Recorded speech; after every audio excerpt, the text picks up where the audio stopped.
కనిపిస్తూ ఉంది. ఇదే అంశం మీద బీజేపీ నాయకుడు కిషన్ రెడ్డి కేరళ ప్రజలకు లేఖ కూడా రాసిండు. ఇక్కడ కాంగ్రెస్ పార్టీ 6 గ్యారంటీలు అమలు చేయలేదు, మోసం చేస్తూ ఉందనేటువంటి మాట చెప్తా ఉంది. సేమ్ అక్కడ తాజా మాజీ ముఖ్యమంత్రిగా ఉన్నటువంటి విజయన్ కూడా ఇదే అంశాన్ని చెప్తా ఉన్నాడు. కాంగ్రెస్ పార్టీ ఇక్కడ 6 గ్యారంటీల మాట దేవుడెరుగు కానీ బీసీలను మాత్రం నిట్ట నిలువున ముంచింది అనేది స్పష్టంగా అర్థమవుతున్నటువంటి అంశం. కామారెడ్డి డిక్లరేషన్లో బీసీలకు ఇచ్చినటువంటి హామీలను నెరవేర్చడంలో కాంగ్రెస్ పార్టీ 99.9% విఫలమైపోయింది. అసలు బీసీలకు ఎటువంటి అవకాశాలు ఇవ్వకుండా, బీసీలకు ఇస్తాన్న రిజర్వేషన్లు దక్కకుండా, బీసీలకు ఇస్తాన్నటువంటి పదవులకు ఇవ్వకుండా నిట్ట నిలువున మోసం చేసింది కాంగ్రెస్ పార్టీ. ఈ విషయం పాపం కేరళ ప్రజలకు తెలియదు అనుకుంటా.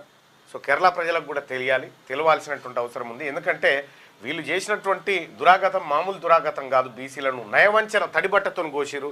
కులగణన చేస్తామని చెప్పి కులగణన చేయకుండా కులగణన తప్పుల తడకగా చేసి లెక్కలు తప్పుగా చూపించి బీసీల జనాభాను తగ్గించి ఓసీల జనాభాను ఎక్కువ చేసి డెడికేట్ కమిషన్ రిపోర్ట్ దాచిపెట్టి ఇప్పటి వరకు కులగణన లెక్కలు బయట పెట్టకుండా దోబూచులాడుతున్నటువంటి కాంగ్రెస్ పార్టీ ప్రభుత్వం ఏదైతే ఉందో ఈ ప్రభుత్వానికి అంతిమ సంస్కారాలు చేయాల్సినటువంటి సమయం దగ్గర పడ్డది. ఇక్కడ కాంగ్రెస్ పార్టీ ఎన్నికల మేనిఫెస్టో 2023లో ఇచ్చినటువంటి మేనిఫెస్టోలో క్లియర్గా కామారెడ్డి డిక్లరేషన్ గురించి మాట్లాడడం జరిగింది 16వ పేజీలో.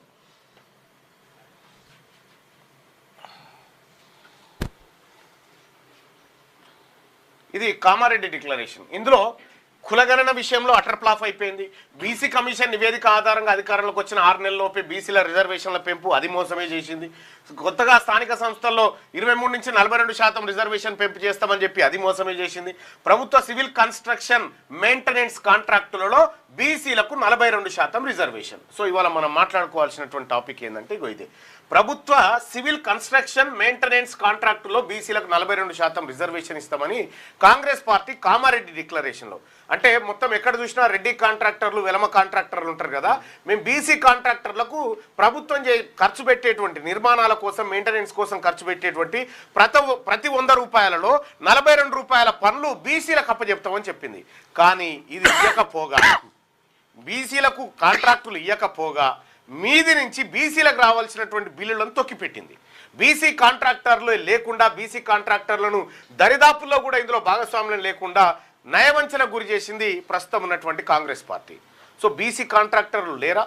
బీసీలకు పనులు చేయడం రాదా?